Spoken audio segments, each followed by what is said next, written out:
Alrighty, hey YouTube. Today I'm going to be starting another watch project. Hopefully this one will be a little simpler than my last one.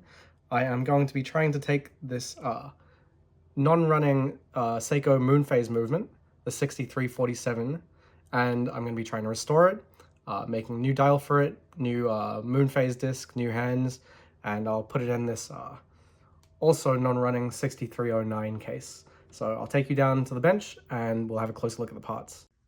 Okay, so here's the movement in question. This is Seiko's caliber 6347. It's a bit of an odd movement, but to my understanding, it is essentially just a higher jewel version of Seiko's 6309, obviously with some of the components on the dial side replaced to facilitate the moon phase instead of the day complication. Now, most of the watches that Seiko actually produced using the caliber 6347 were quite interesting looking, to try and put it diplomatically.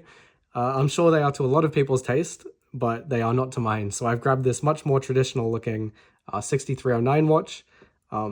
Unfortunately, the movement in this is toast, so just going to be using the case. And the 6347 movement is also in quite rough shape. So I have actually grabbed a third movement off eBay, and this is a much nicer condition 6309. So hopefully between these three watch movements, I'll be able to create one good 6347. So I'm going to start the build here by disassembling the original 6309.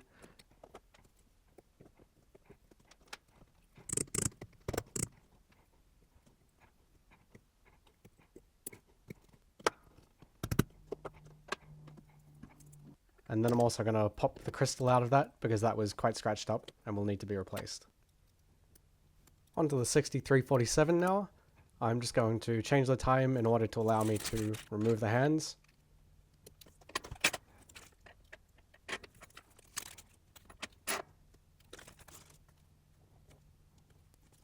And then I'm going to remove the dial by undoing these dial feet screws.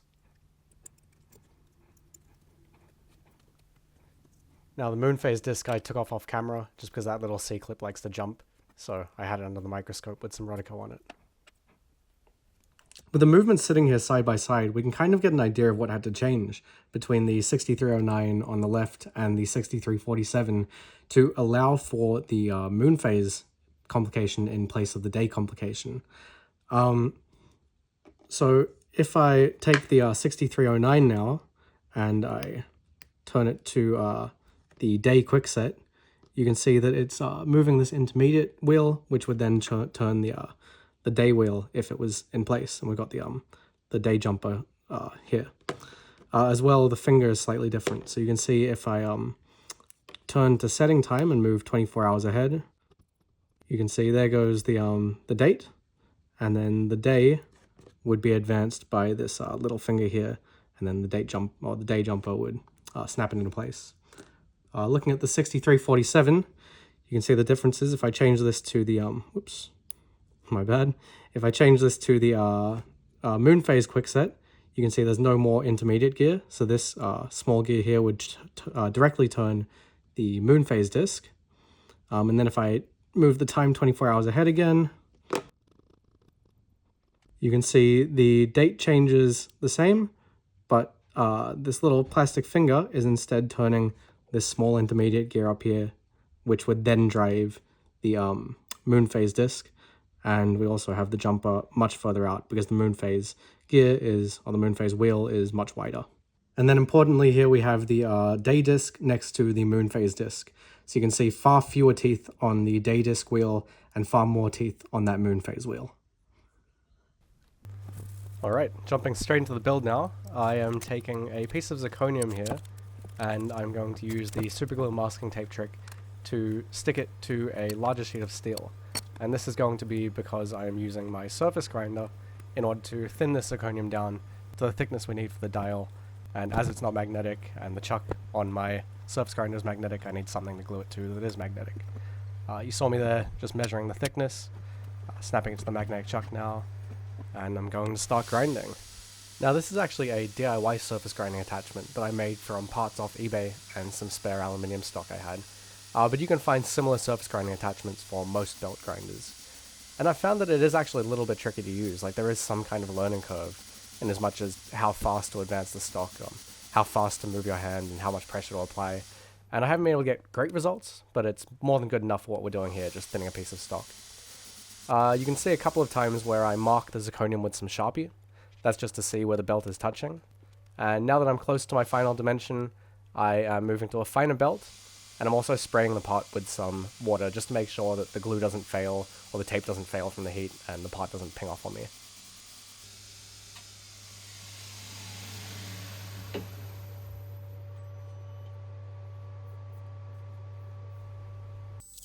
Once I had the material to the right thickness, I popped it on my fiber laser cutter, and I started routing out. This is the moon phase disc, so I'm cutting out a pocket for the old moon phase disc to fit into, as well as cutting out the outside of the disc, as well as the hole in the center.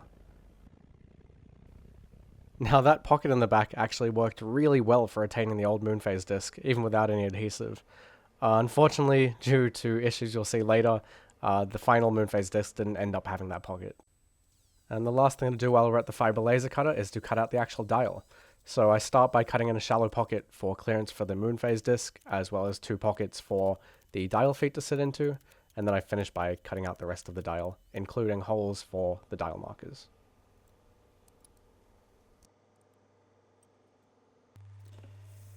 And now on to everyone's favorite part of the process, polishing.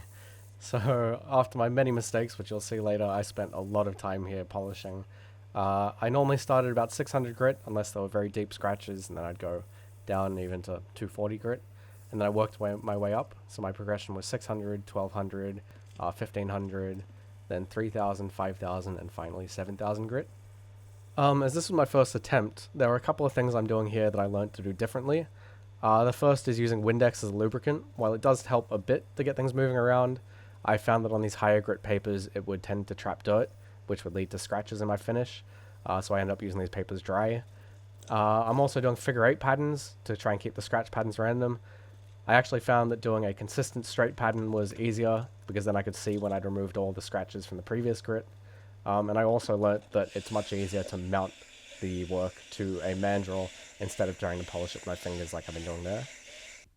For this final polish, I started by using this green Jeweler's Rouge, which was still leaving quite deep scratches, so I ended up buying some Polynum polish, which worked a little bit better than this. Now onto the lathe, I'm going to cut a quick and dirty mandrel to mount the moon phase disc to, using some super glue, so that I can do the final finish on it.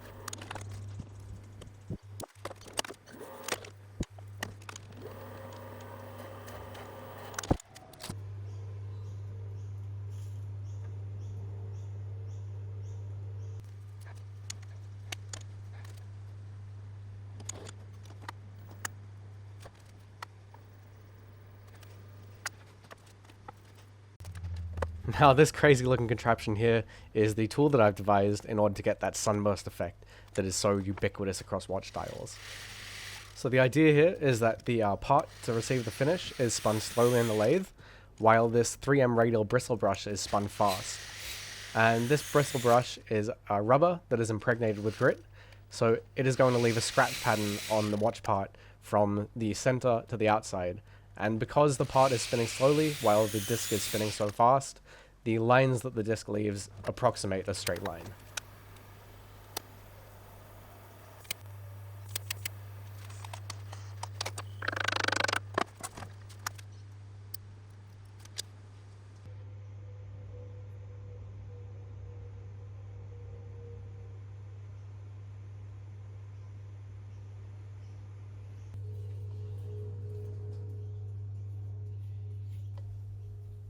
So now I have the dial chucked up.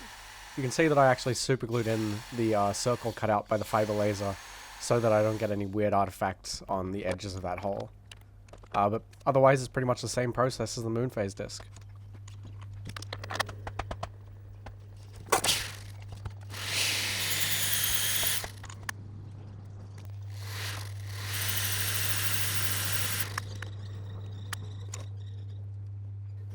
You can see in the finish here that while I do have the sunburst effect, I also have these strange rings around the center, and I couldn't for the life of me figure out what that was, but I was naively hoping at this point they'd just go away during the final finishing.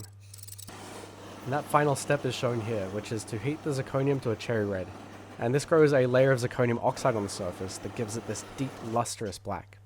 Now I've done this before on thin parts, but I guess never down to 0.2 millimeters. As you can see, that moon phase disc just warped like crazy. So I tried to flatten it back out and decided to move on to the next step, which is to mask off those two areas for the moon phase disc using some masking tape, and then sandblast the rest of it.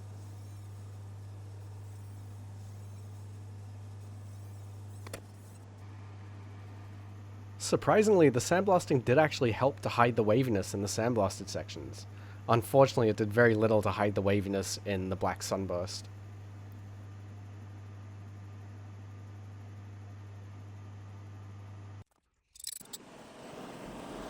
Expecting similar results, but figuring that I'd made it this far anyway, I heated the dial to cherry red, and yes, as you can see, it also warped like crazy.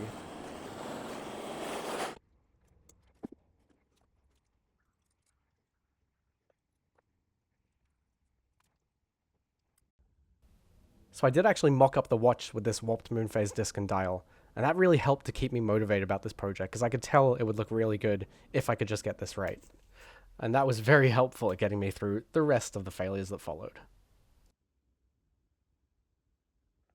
So it is now 2 weeks and many hours of polishing later, and you can see that I have many failed attempts. These first two are the warped attempts that you saw me making, so we can just put those aside. I decided after doing these that I would have to do the finishing on the components first and then cut them out on the fiber laser. So that's what these are. The moon phase discs, these two are both my mistake. This one I dropped, and then this one, as I was grinding it, I made a mistake with my measurements, and I ground right the way through as I was trying to thin it down. The dials, though, these caused me a whole nother level of trouble. So the first thing I had to fix was, on that first dial, I noticed there were these rings around the center. And I think what those were is, as the 3M disc hit the dial, it was actually bouncing and causing another start, leaving this ring. So what I had to do is the 3M disc, I actually sanded it down. So instead of hitting the dial with a point, it was hitting it more with a straight section, and that fixed the issue. Whether it was the bouncing or something else that I can't explain, I'm not sure, but that did seem to fix it. These two dials were quite disappointing because I got very nice sunburst on them.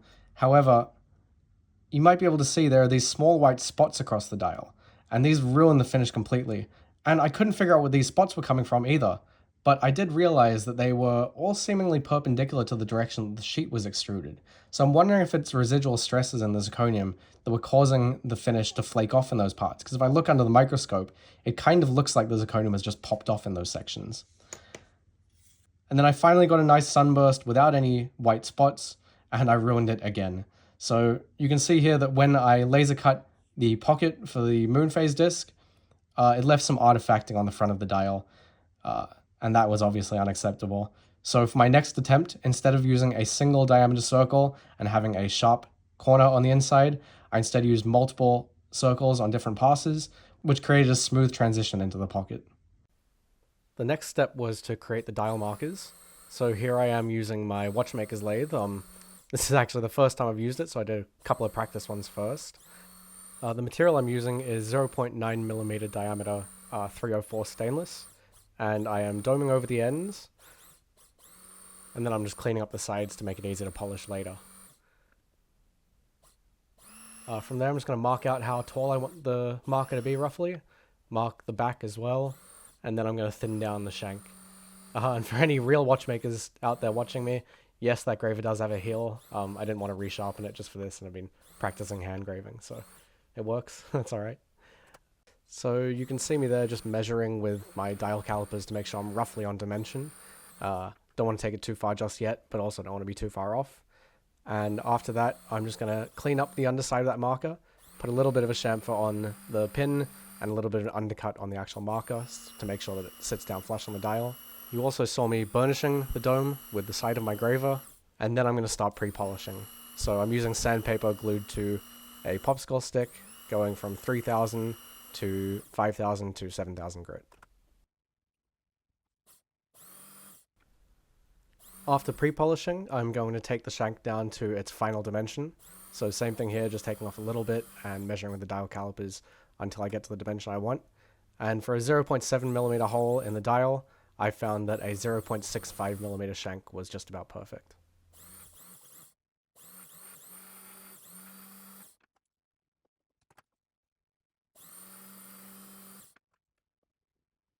So I'm happy with the shank dimension, I can move on to the final polishing. So I'm taking a bit of pegwood there, whittling it down, and then loading it up with some of that polynium polish, and then I'm just going to polish the end of that pin.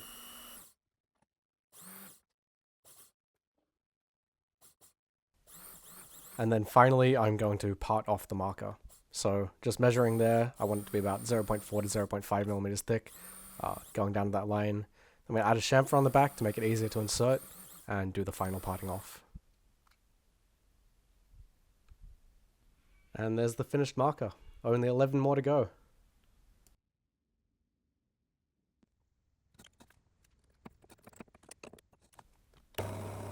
Here you can see me drilling out the hour marker holes on the dial to their final dimension, which is 0.7 millimeters. I'm using these small carbide drills that you can buy from places like AliExpress for really cheap. I have half a dozen packs from 0.1 millimeters to 1 millimeter now, just because I keep adding them to my cart every time I make an order. And under the microscope now, I am chamfering the edge of each of those holes using a slightly larger drill from the same pack. Using a drill here doesn't leave the nicest of finish on those chamfers, but those chamfers will be under the hour markers anyway, so it doesn't really matter that much. Now here I am inserting the first hour marker. I'm going to flip it over using some Rodico to hold the marker in place, and then glue it in with some super glue. I'm using Loctite 480 on these hour markers because it's the same glue I use on the dial feet, and I found it works really well. It's quite tough. Here I'm just sanding the bottom of those using a diamond plate to try and get rid of the protruding hour markers, and then onto the dial feet. So I'm starting by scratching up the underside of the dial foot to give the glue something more to bind to. On the dial, I already have the rough surface from the fiber laser. And then same thing here, using a low quality oiler to apply the Loctite 480 and then applying the hour marker. I'm just cleaning it up with a little bit of acetone here. I'm going to push it in with a hand pusher, and then once it's a little bit more dry, I'll clean up all that excess.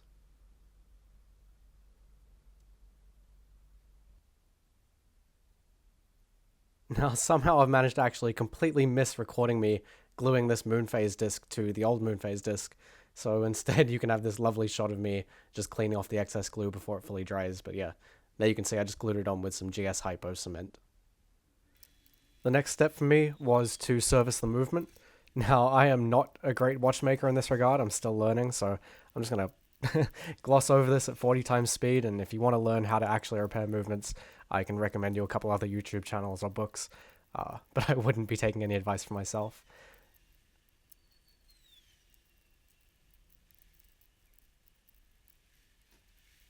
I'm just putting the balance back in for cleaning, and then I'm going to load all the parts into these cleaning baskets so that I can put them in my vintage watch cleaner.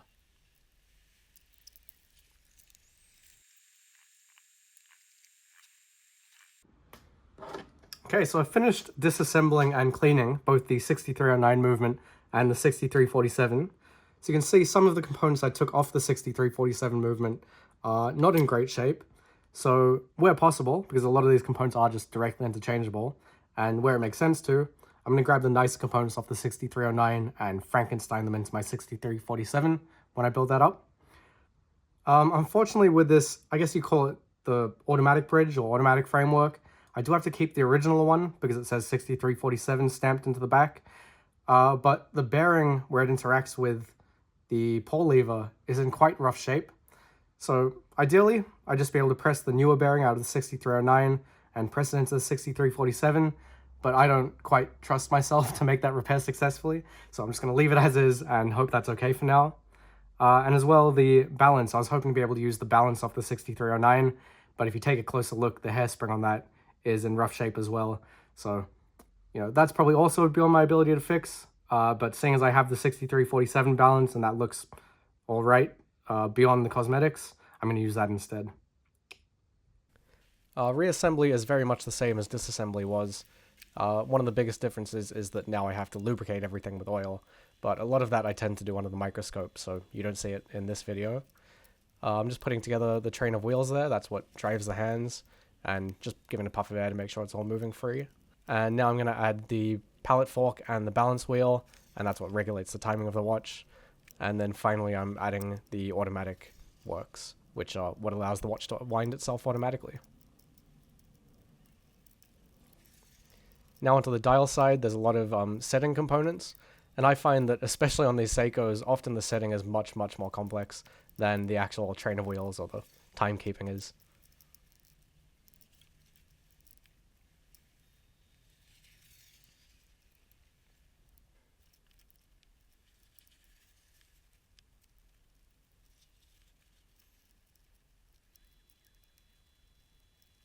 One of the biggest differences to note here with reassembly is that I do not add the date wheel back on. That's because the moon phase disc that we added is actually bigger than the original moon phase disc, so there is no space for the date wheel. Getting really close now. I can turn my attention to the case. So I'm going to start by giving it a good clean in the ultrasonic. You can see how much dirt and grime is coming off there. And then I can move on to installing a new crystal. So I decided to use the same gasket that came off the watch. I did find replacements on Cousins UK, but I could only buy white ones, so reusing the same black one, and then installing the new glass.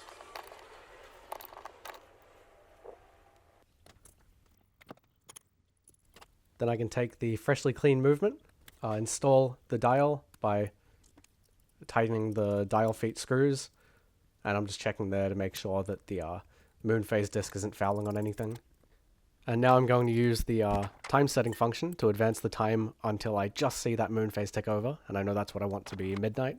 So I'm going to install the hour hand pointing at 12 o'clock.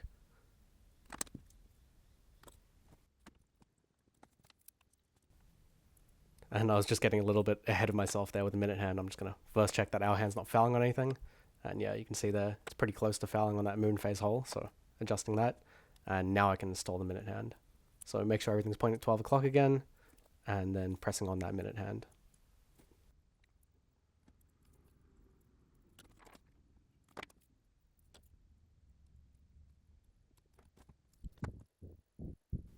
Same thing with the minute hand. I'm just going to give it a couple of turns around to make sure it's not fouling on any of those dial markers or anything, and then installing the second hand.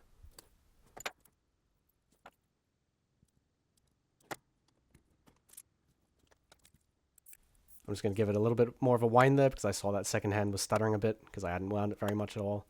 And now I'm just going to check that nothing's fouling at all. Checking the moon phase disc, checking the time again. Looks good. So then I take it under the microscope for one last final cleaning using some clean Rodico and a small Q-tip with a little bit of isopropyl alcohol on it. Under this magnification, there are some obvious defects with the moon phase disc, so I do want to redo that in the future, but my goal was just to get the dial perfect this time around. Now finally I can remove that crown for the last time, case the watch in the cleaned case, reinsert the crown, and then I removed the rotor while I was doing all this just to make it easier to work on. So I'm going to put the rotor back on and then pop on that case back. And there it is.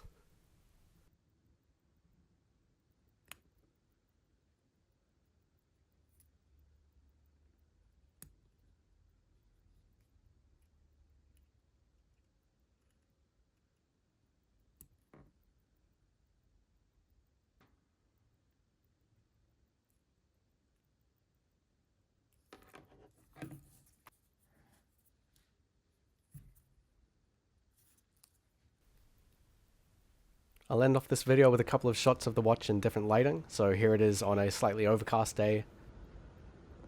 Here it is in direct sunlight.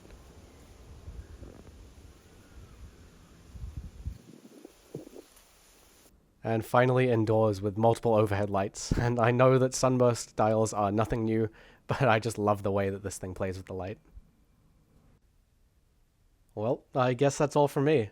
Do let me know any thoughts you have in the comments, and thank you so much for watching.